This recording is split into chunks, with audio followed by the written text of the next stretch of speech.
اعوذ باللہ من الشیطان الرجیم بسم اللہ الرحمن الرحیم الحمد لأہلہ والصلاۃ علی اہلہا اما بعد فقد السلام علیکم ورحمۃ اللہ وبرکاتہ۔ آؤ کتاب پڑھیں۔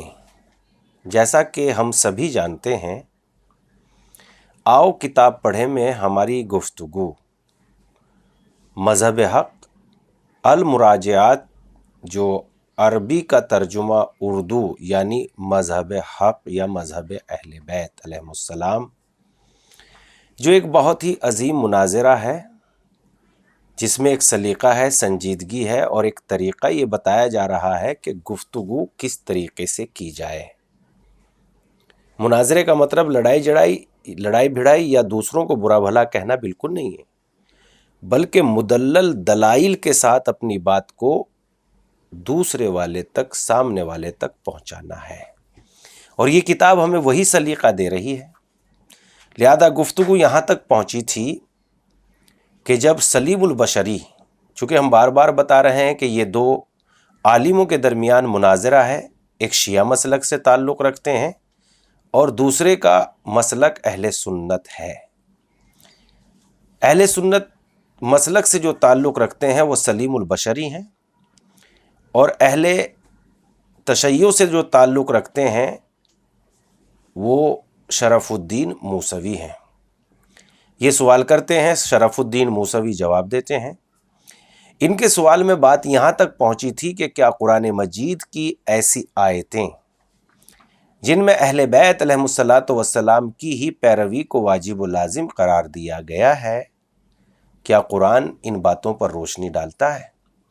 انہوں نے بہت ساری آیتیں بے شمار پیش کی، جس کے جواب میں سلیم البشری نے یہ تحریر کیا، یہ آیتیں جو آپ نے بیان کی ہے، ان کے راوی وہ ہیں جو شیعہ ہیں، اور ہم شیعہ راویوں کی شان نزول بیان کی ہوئی اہل جمہور یعنی اہل سنت تسلیم نہیں کرتے۔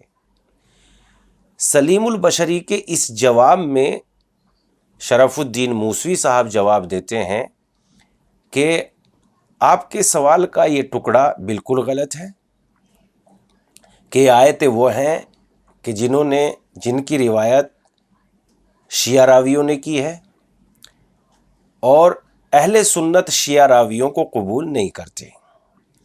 سوال کے یہ دونوں حصے بالکل غلط ہیں، اس لیے کہ شان نزول بیان کرنے والے شیعہ راویوں سے زیادہ اہل سنت کے راوی ہیں۔ اگر شیعہ راویوں نے 3 طریقے سے ان آیات کی شان نزول بیان کی ہے تو اہل سنت کے راویوں نے 10 طریقے سے بیان کی ہے۔ رہی یہ بات کہ شیعہ راویوں کو اہل سنت تسلیم نہیں کرتے، یہ بات بھی غلط ہے، اس لیے کہ ہم ثابت کر سکتے ہیں کہ اہل سنت شیعہ راویوں کو تسلیم کرتے ہیں۔ اور اس سلسلے میں پھر انہوں نے سوال کیا کہ اچھا کچھ ایسے نام بتائیے شیعہ راویوں کے جن کو اہل سنت نے تسلیم کیا ہے۔ جواب تحریر کرتے ہوئے شرف الدین موسوی نے جواب دیا کہ ہم حروف تہجی کے اعتبار سے، یعنی جن کا نام الف سے شروع ہوتا ہے، پہلے وہ، پھر بے والے، پھر تے والے، پھر سے والے سے شروع کرتے ہیں۔ ہماری گفتگو ابھی اس کتاب کے صفحہ نمبر 123 تک پہنچ چکی تھی، اور بات چل رہی تھی اسماعیل بن خلیفہ ملائی کوفی، ان کے 123 پر حالات ختم ہو چکے تھے۔ آئیے گفتگو کے سلسلے کو پھر شروع کرتے ہیں۔ اسماعیل بن زکریا خلقانی کوفی، ذہبی نے میزان اعتدال میں ان کے متعلق لکھا ہے کہ صدوق ہیں اور شیعہ ہیں، اور ان لوگوں میں سے ہے جن سے صحاح ستہ میں حدیثیں لی گئی ہیں۔ ان کی حدیث بخاری اور مسلم میں موجود ہیں۔ 174 ہجری میں بغداد میں انتقال فرمایا۔ آگے اگلے راوی جن کو اہل سنت نے تسلیم کیا، اسماعیل بن عباد بن عباس طالقانی، صاحب بن عباد کے نام سے مشہور ہے، اور ابو داؤد اور ترمذی نے ان سے روایتیں لی ہیں، جیسا کہ امام ذہبی نے میزان میں صراحت کی ہے۔ نیز یہ بھی لکھا ہے کہ بڑے باکمال ادیب اور شیعہ تھے، ان کی شیعت میں کسی کو شبہ تک نہیں ہو سکتا، اور شیعت ہی کی وجہ سے سلطنت بویہیہ کی وزارت عظمیٰ پر فائز ہوئے۔ یہ پہلے وہ شخص ہیں جو صاحب کے لقب سے ملقب ہوئے۔ ان کے لیے معید الدولہ بن باویہ کے جوانی کے زمانے میں مصاحب رہے اور معید الدولہ ہی نے ان کا نام صاحب رکھا اور برابر اسی نام سے پکارے جاتے تھے، یہاں تک کہ اسی نام سے مشہور ہو گئے، اور ان کے بعد جو شیعہ وزارت کے درجے پر آیا وہ بھی صاحب ہی کے نام سے پکارا گیا۔ یہ پہلے معید الدولہ کے وزیر رہے، اس کے مرنے کے بعد اس کے بھائی فخر الدولہ نے بھی انہیں وزارت عظمیٰ پر برقرار رکھا۔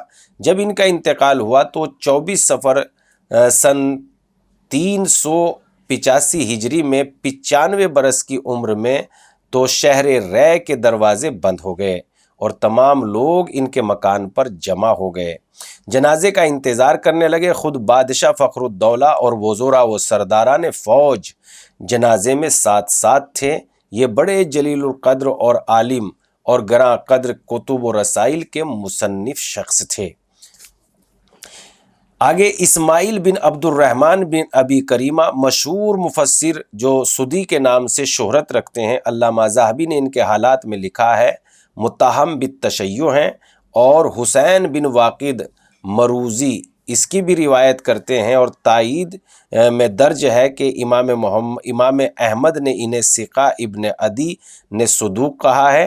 یحییٰ بن سعید کا قول ہے کہ میں نے ہر ایک کو دیکھا کہ وہ سدی کو اچھا ہی کہتا اور سبھی نے ان سے حدیثیں لی ہیں۔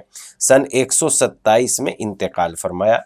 اسماعیل بن موسیٰ فزاری کوفی، علامہ ذہبی نے میزان الاعتدال میں ان کے حالات میں لکھا ہے کہ ابن عدی ان کے متعلق کہتے تھے کہ شیعت میں بہت زیادہ غلو رکھنے کی وجہ سے لوگ انہیں ناپسند کرتے تھے اور ابدان بیان کرتے تھے کہ ہناد اور ابن شیبہ ہمارا اسماعیل کے پاس جانا پسند نہیں کرتے تھے، اور کہا کرتے تھے کہ تم لوگ اس فاسق کے پاس جا کر کیا کرتے ہو جو بزرگوں کو سب و شتم کیا کرتا ہے۔ ان سب کے باوجود ابن خزیمہ اور ابن عرویہ اور بہت سے لوگوں نے ان سے حدیث کا استفادہ کیا ہے، اور یہ اس طبقے کے شیخ تھے جسے ابو داؤد و ترمذی وغیرہ ان سب حضرات نے ان سے حدیث لی ہے اور اپنے اپنے صحیح میں درج کی۔ ابو حاتم نے انہیں صدوق کہا، نسائی نے کہا کہ کوئی مذائقہ نہیں ان سے حدیث لینے میں۔ سن 245 میں انتقال کیا۔ بعض لوگ انہیں سدی کا نواسہ بتاتے ہیں۔ تلید بن سلیمان کوفی، ابو داؤد نے ان کے متعلق کہا ہے کہ یہ رافضی ہیں، مگر ان سب کے باوجود احمد ابن نمیر نے ان سے تحصیل حدیث کی ہے۔ امام احمد نے ان کے متعلق کہا ہے کہ تلید شیعہ ہیں، مگر ان سے حدیث لینے میں کوئی مذائقہ نہیں ہے۔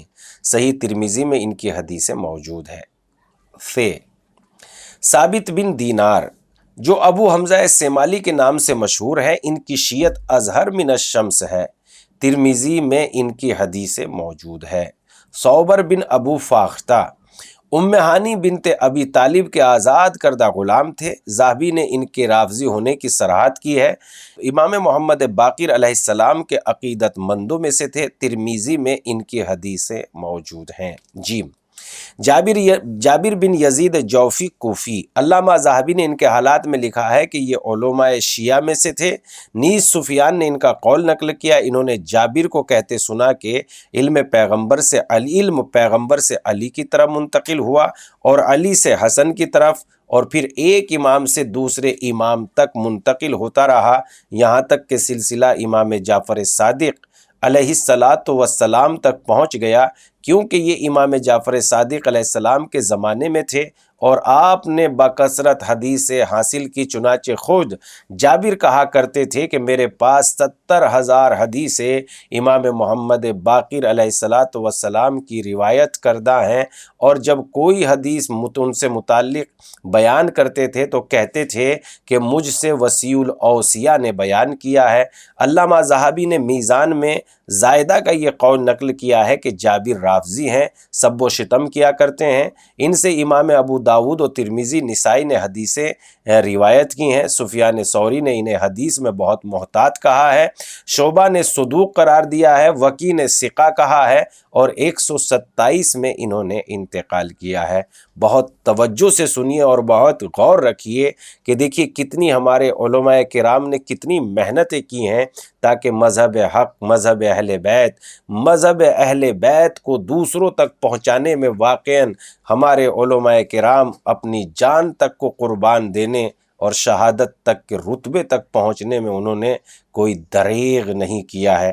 یہ محنتیں، اللہ اکبر، چونکہ جو کام کرتا ہے، جو اس میدان میں رہتا ہے، وہ جانتا ہے کہ یہ کتنا باریک اور کتنا محنت کا کام ہے، لیکن بغیر کسی تھکن کے، بغیر کسی اس کے بیان کرتے جا رہے ہیں اور تحریر کرتے جا رہے ہیں، وہ سوال کرتے جا رہے ہیں اور یہ بیان کرتے جا رہے ہیں۔ لہٰذا ہمارا اس سلسلے میں ساتھ دیجئے کہ یہ چراغ ہدایت یعنی علم گویا چراغ ہدایت ہے، اس کو دوسروں تک پہنچانے میں مدد کیجئے، اور انشاءاللہ جب آپ دوسرے کی مدد کریں گے تو علم آپ کی مدد کرے گا، اس لیے کہ العلم نور، جب نور آ جاتا ہے تو اندھیرے چھٹ جاتے ہیں اور مکان روشن ہو جاتا ہے۔ اسی طریقے سے اندر کے قلوب بھی منور ہو جاتے ہیں۔ اس کے بعد جریر بن عبد الحمید زبی کوفی، علامہ ابن قتیبہ نے اپنی کتاب معارف میں انہیں مشاہیر شیعہ میں شمار کیا ہے۔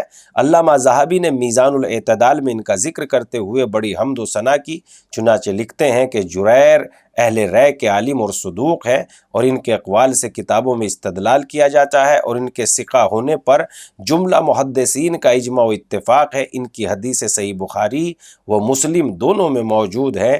187 میں انتقال کیا۔ جعفر بن زیاد احمر کوفی، امام ابو داود نے ان کا تذکرہ کرتے ہوئے لکھا ہے کہ یہ صدوق ہیں اور شیعہ ہیں۔ ابن عدی نے انہیں صالح اور شیعہ لکھا ہے۔ ابن معین نے ثقہ، ابن احمد نے صالح الحدیث فرمایا۔ صحیح ترمذی و سنن نسائی میں ان کی حدیثیں موجود ہیں، اور سن 167 میں انتقال کیا۔